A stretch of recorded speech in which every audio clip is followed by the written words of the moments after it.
जालना महानगरपालिकेत फुटला ऐन दिवाळीत अॅटम बॉम्ब। महापालिका आयुक्तालाच 10 लाखाची लाच घेताना लाचलुचपत विभागाच्या पथकाने रंगेहात पकडले। जालना महानगरपालिकेत ऐन दिवाळीत अँटी करप्शन विभागाने अॅटम बॉम्ब फोडला आहे। जालना महानगरपालिकेचा आयुक्त संतोष खांडेकर याला 10 लाखाची लाच घेताना रंगेहात पकडण्यात आले। एका कॉन्ट्रॅक्टरकडून ही लाच घेताना आयुक्त खांडेकर याला पकडण्यात आल्याची माहिती समोर आली आहे। मात्र ही लाच कोणत्या कामासाठी मागितली याची माहिती लाचलुचपत प्रतिबंधक विभागाकडून अजून देण्यात आलेली नाही। संतोष खांडेकर हा जालना महानगरपालिकेचा आयुक्त असून त्याने एका कॉन्ट्रॅक्टरकडे 10 लाखाची लाचेची मागणी केली होती। मात्र तक्रारदार ही रक्कम देण्यास तयार नसल्याने त्यांनी लाचलुचपत प्रतिबंधक विभागाकडे तक्रार केली। या तक्रारीनंतर लाचलुचपत प्रतिबंधक विभागाने सापळा लावून आयुक्त संतोष खांडेकर याला ताब्यात घेतलं।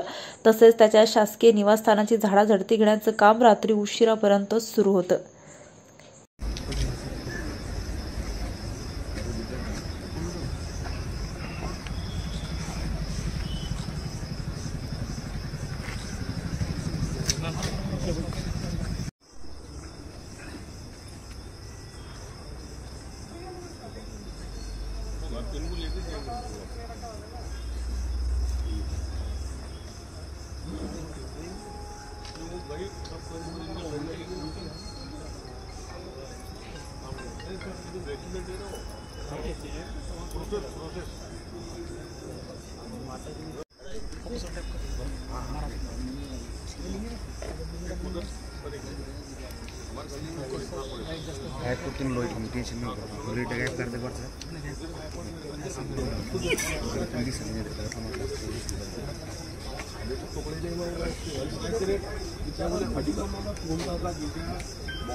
नांदेड़ में रहता घर और रेसिडेंट 3 जगहों को एक साथ